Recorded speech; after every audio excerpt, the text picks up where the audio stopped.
Saviez-vous que certains aliments peuvent créer un environnement propice au développement du cancer dans votre corps?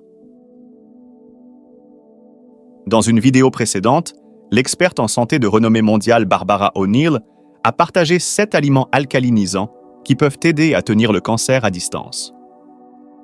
Aujourd'hui, Barbara nous présente l'autre face de la médaille. 8 aliments acidifiants que nous devrions éviter pour créer un corps plus sain et résistant au cancer. Mais avant de plonger dans le vif du sujet, rappelons rapidement pourquoi il est si important d'équilibrer le pH de notre corps. Les niveaux de pH dans notre corps influencent directement la croissance des maladies. Lorsque le pH est juste, les maladies peinent à survivre, mais dans un environnement acide, elles prospèrent. Le pH de notre sang reste naturellement entre 7,35 et 7,4, mais lorsque le pH cellulaire descend à 5,5, il devient un terrain propice aux maladies telles que les levures, les champignons et, surtout, le cancer. Le cancer se développe dans des environnements acides, pauvres en oxygène et riches en sucre. Ainsi, lorsque les gens viennent nous demander des conseils pour vaincre le cancer, ce sont les premières zones que nous abordons. Nous recommandons un régime fortement alcalinisant, des moyens d'oxygéner le corps et une réduction significative du glucose, en particulier des sucres qui alimentent la maladie. Après avoir discuté de 7 aliments alcalinisants dans la vidéo précédente, il est temps de nous concentrer sur 8 aliments acidifiants que nous devrions éviter. Mais tout d'abord, quels sont exactement les aliments acidifiants? Les aliments acidifiants contiennent des minéraux comme le phosphore, le soufre et le chlore, qui augmentent l'acidité du corps. Alors, quels aliments sont riches en CS minéraux acidifiants? Commençons par l'un des plus grands coupables, la viande.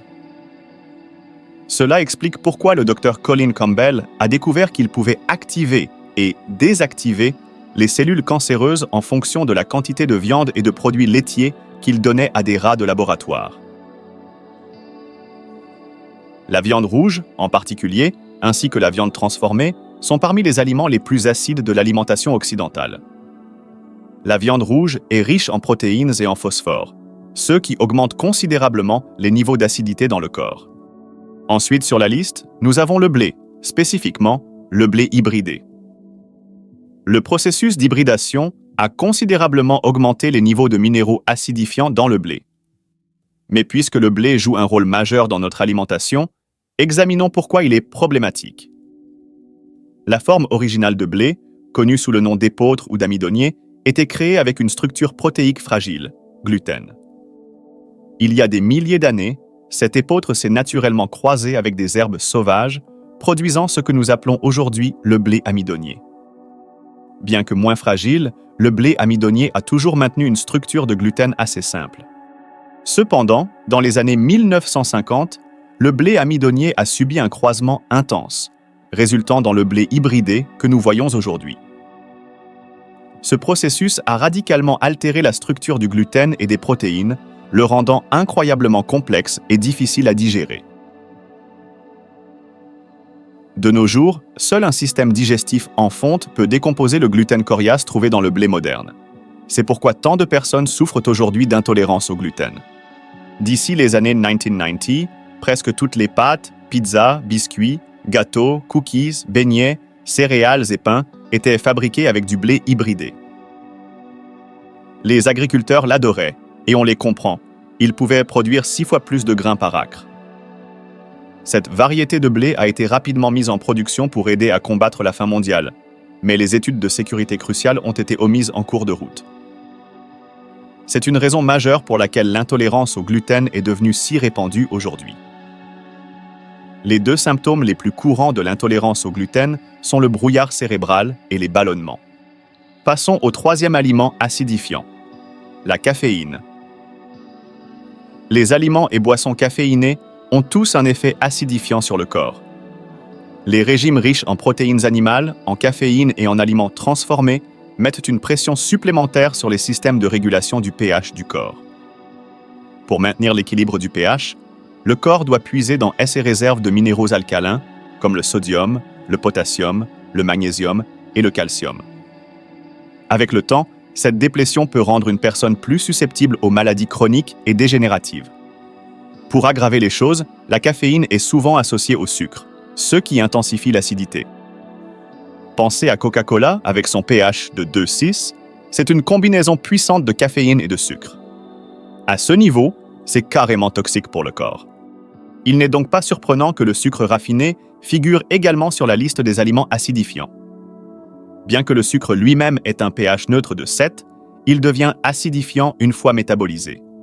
Lorsque le sucre entre dans le corps, le foie le traite, produisant des sous-produits acides comme l'acide lactique et l'acide acétique qui augmentent la charge acide globale du corps.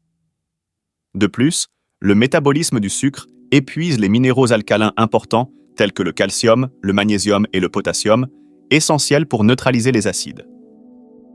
Une consommation excessive de sucre déclenche la libération d'insuline, provoquant l'excrétion de CS minéraux par l'urine, ce qui ajoute encore à l'acidité.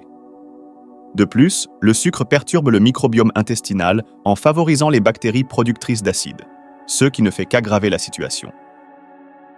L'inflammation causée par le sucre génère également des sous-produits acides, contribuant à un environnement plus acide dans le corps.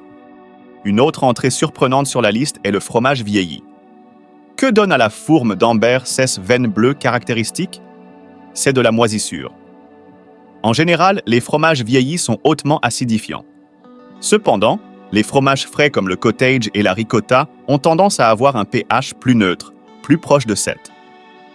Cela dit, même ces fromages ne sont pas toujours la meilleure option puisqu'ils proviennent souvent de vaches qui peuvent être exposées à des produits chimiques ou à des régimes inappropriés.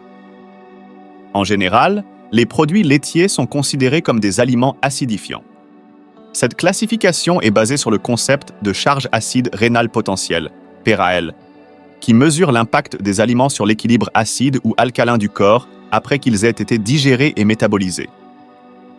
Les aliments riches en protéines et en phosphore, tels que les produits laitiers, ont tendance à être acidifiants. Lorsque le corps métabolise ces aliments, ils produisent des composés acides qui doivent être neutralisés ou excrétés, ajoutant à la charge acide sur les reins. Examinons comment les produits laitiers courants sont classés en fonction de leur potentiel acidifiant. Le lait est légèrement acidifiant, le fromage varie de modérément à fortement acidifiant selon la variété, et le yaourt se situe du côté légèrement acidifiant. Il est important de souligner que le fait qu'un aliment soit acidifiant ou alcalinisant n'indique pas nécessairement s'il est sain ou nocif. Un régime équilibré, incorporant à la fois des aliments acidifiants et alcalinisants, est généralement recommandé pour le bien-être général. Ensuite, nous avons l'alcool. Bien que l'alcool ne soit pas techniquement un aliment, il crée un environnement acide dans le corps. Il en va de même pour le tabac. Lorsque l'alcool est décomposé dans le corps, il produit de l'acétaldéhyde, une neurotoxine, essentiellement un poison pour le cerveau.